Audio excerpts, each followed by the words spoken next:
Hi, I have made a separate video for root cause analysis, which is already the part of the AD process because of its importance. This root cause analysis and the tools can be used whenever you want to find the true reason for some problem. It's not termed as reason or cause of the problem, but specifically the root cause, because it's the true reason that contributed to the creation of the problem, which need to be permanently eliminated for the problem not to reoccur. The best way to understand this topic is to imagine a tree. If trunk is the problem, then the branches and leaves are the symptoms, then the reason, the roots of the problem is under the ground. It needs a significant amount of work to uncover and to understand why this problem is occurring. The end of the chain of the causes which led to the problem is basically the root cause. I'll give you a simple example to understand the difference between the symptoms and the problem. So I have a water bottle in front of me. I got it for a pretty reasonable price, and I also was happy to have this color, but I have a problem with this product.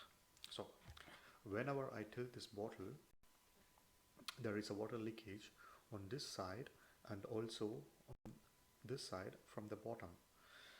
So this product is not fulfilling its purpose, and it's a customer complaint. I have a problem with this product. So for me, the problem is that the water leaking from the cap.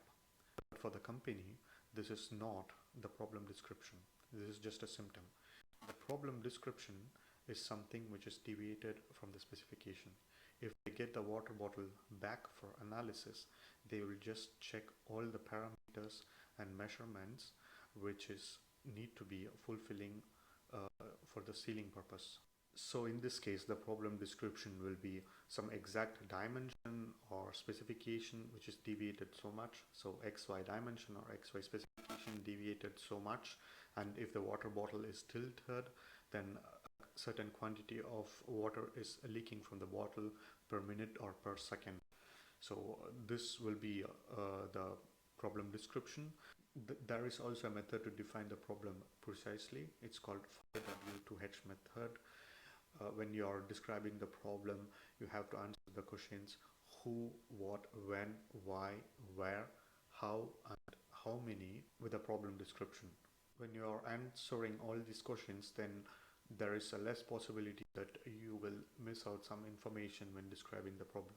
When you have defined the problem description, then you have to dig as deep as possible to find the root cause for the problem. Sometimes it's easily able to discover, and sometimes it's very complex. You have to go as deep as possible, do many analyses to find the root cause of the problem. So to find the root cause of the problem, you have some standard tools which are easy to understand and apply in your day-to-day life and in your business to find the root cause of the problem.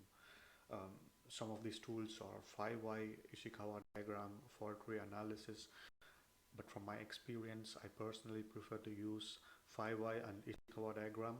5Y for simple issues where you can easily answer the 5Y questions, and Ishikawa diagram for complex issues where there is a possibility of many different root causes and sub-root causes which need to be further investigated. The 5Y technique was developed by Toyota Corporation during the evolution of its manufacturing methodologies. The 5Y method itself is very simple and easy to understand. You have the problem description, then you ask the question why, you get an answer for this question why, then you ask the question why again to the answer, then you get an answer, then you ask a why, then an answer, then you ask a why, then you get an answer. It's commonly understood that at the end of the fifth why, you get the root cause of the problem, but it depends from case to case. Sometimes you get the root cause with the end of the third why, or sometimes you need to ask more whys to find the exact root cause. The common mistake one which could do during the analysis is to assume the answers for the why. If you just assume and answer these questions, then you could go in the wrong direction, and finally you will not be finding the exact root cause for this problem. So I recommend you to have the evidences and facts when you're answering the questions. Now we can see an example of the 5Y method. There is a monument which is degrading faster. They have decided to do a 5Y method to find the root cause of the reason of the degradation.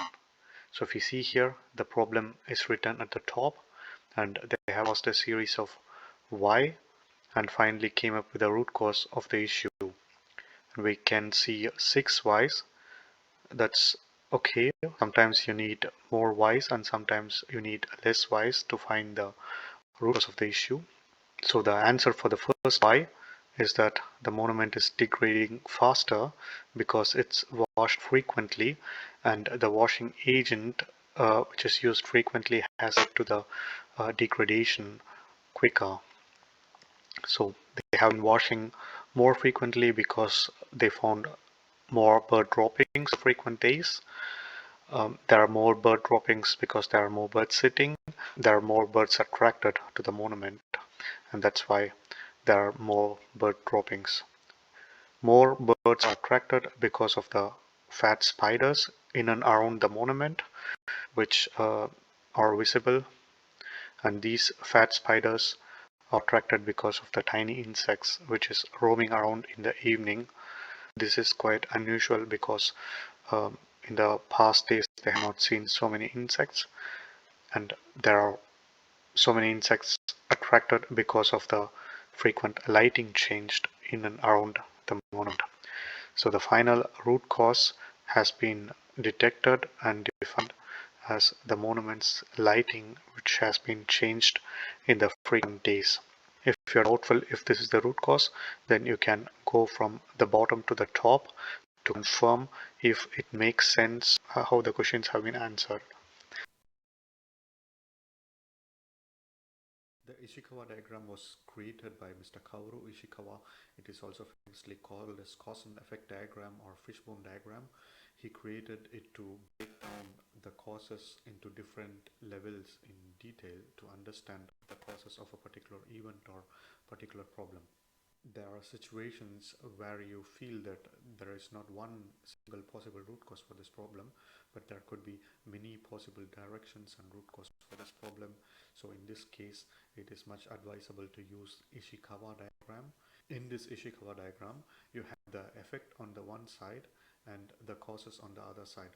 After you have defined the possible causes for the issue, possible root causes, and the possible sub-root causes, then you need to go through all these root causes in a team and strike out which is not the possible root causes. Then finally you will be left out with a very few root causes which need to be further investigated. Now we can have a look into an example of the Ishikawa diagram. Here the problem is the initial problem which we have seen in the beginning of the video. So there is a water leak from the bottle through the ceiling. So let's assume that the manufacturer has received this bottle and has analyzed and confirmed that there is a deviation in the ceiling. That is, the outer diameter of the ceiling is deviated from the specification, that is 0.5 millimeter smaller than the defined measurement. So here I have listed out all the possible major root causes, and about the major root causes there are minor root causes. The basic thing here to understand is that you can write anything as the major root cause and the minor root causes. These are some major root causes used in the manufacturing industry. Let's go into some major root causes and minor root causes. These kinds of ceilings are produced with a process called as vulcanizing. That is, the rubber is curing at a certain temperature for a certain time period. So if you see the major root causes machine, you could say that there is a machine malfunction. They have set up program, but it's producing bad parts, and the wrong machine is used. The machine which is not intended for the production of this part is used. Then a wrong tool has been used, which is not for this part, with the wrong dimension. Then of course you will get a wrong part out of it. I could also tell that there is a machine defect. Maybe the raw material is not filling in some cavity of the tool, and which led to the defect of the part. Then we can see the material. It could be the case that the wrong material is used, which is not for this part. If you use the wrong material, then you have the products with the wrong measurements and specifications. Then the material delivered by the sub-supplier could be not according to the specification. Then the material that have been stored with the wrong or poor conditions, and the material preparation is not according to the data sheet which is provided by the material manufacturer. Same way, we could also explain all the major root causes and minor root causes. The best way to analyze this Ishikawa is that you sit together with the team, go through each and every minor root causes and strike out which is not the possible root cause for this problem, and then you will be finally left out with few root causes. So after you have found out the root cause with the Ishikawa diagram, I would also recommend that you do a 5 why analysis with this root cause and answer these questions to find out if this root cause found out with the Ishikawa diagram makes sense